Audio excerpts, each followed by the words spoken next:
Veljko Kadijević was a general of the Yugoslav People's Army. He was the Minister of Defense in the Yugoslav government from 1988 until his resignation in 1992, which made him the de facto commander-in-chief of the JNA during the 10-day war in Slovenia and the initial stages of the Croatian War of Independence. Biography. Veljko Kadijević was born on 21 November 1925 in the village of Glavina Donja, near Imotski, Kingdom of Serbs, Croats and Slovenes. His father was a Serb and his mother was an ethnic Croat.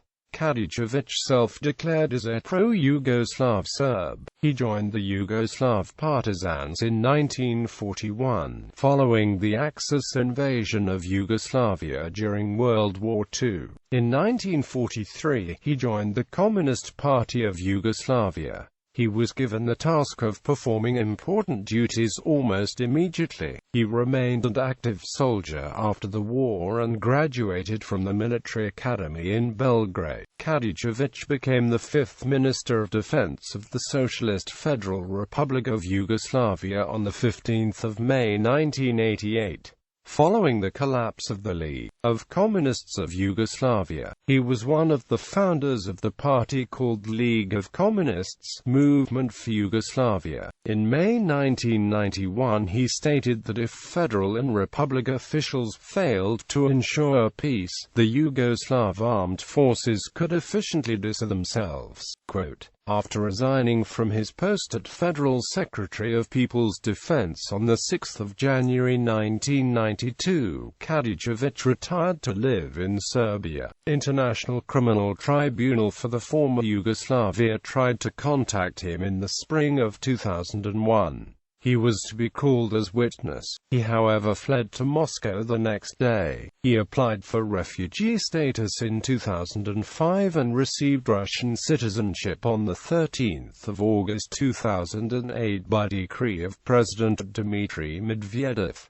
Legal proceedings. The first indictment for Kadijević was issued in November 1992 in Bjelovar, the second one in 2002 in Vukovar and the third one in May 2006 by Osijek Baranja County's Attorney General. On 21 March 2007, the Croatian Ministry of Interior issued an arrest warrant for Kadijević for war crimes against the civilian population. Interpol issued an arrest warrant on 23 March. After Kadijević received Russian citizenship, the Croatian government sent a request to Russia for his extradition. It is still unknown whether Russia will comply with the request. According to Marko Atila, a former employee at the ICTY, an investigative team worked on indictments of senior members of the Joint Criminal Enterprise, including Milosevic, Kadijević, Blagoj Radzic,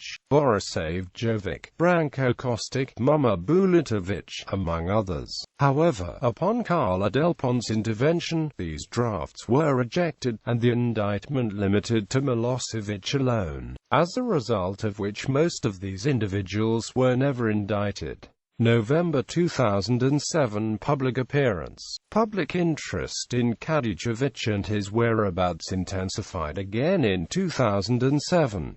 It was widely speculated at the time that he was living in Florida, United States, which proved to be false. In March 2007, Croatian press reported seemingly contradictory information, that Kadijević is working as a special counsel to the U.S. Army in search for bunkers in Iraq, and also that he is in Moscow as a guest of Dmitry Yazev. On 26 March 2007, the Croatian news portal published an interview with Kadijević in which he confirmed that he is a military advisor to the coalition in Iraq, but stated that it doesn't mean that he is permanently located there, without stating his current whereabouts. In early October 2007, Kadijević finally surfaced in Moscow, where he attended the presentation of his latest book Kontra Juda, Moj Pogled na Raspad Yugoslavia. After that, 81-year-old Kadijević gave interviews to both Serbian and Croatian media. On 9 November 2007 he was interviewed by journalist Olivera Jovićević from Serbian public broadcaster RTS, and the interview aired 13 November 2007. In prime time as a special edition of her Upitnik program. The very next day, 14 November, Croatian radio television's journalist Josip Saric conducted an interview with Kadijević. In those interviews, Kadijević stated that he lives in Russia since 2000, where he has a refugee status.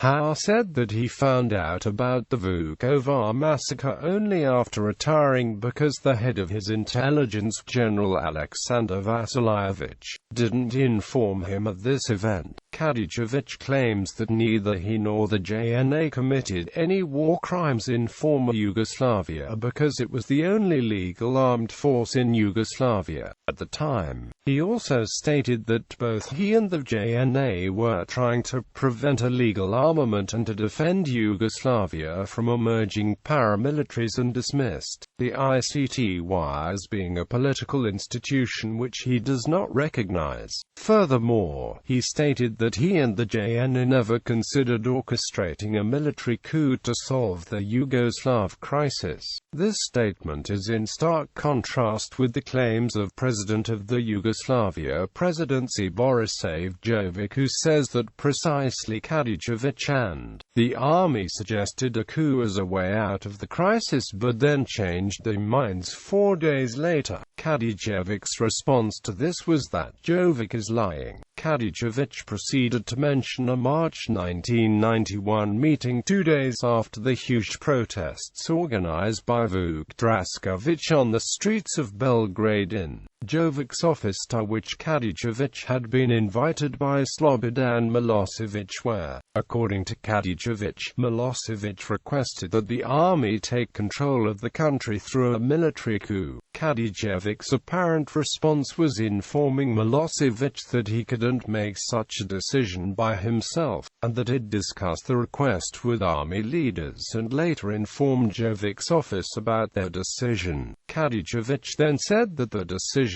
was against the putsch and that he informed Jovic's office in written form about it. Jovic, for his part, claims that such document doesn't exist.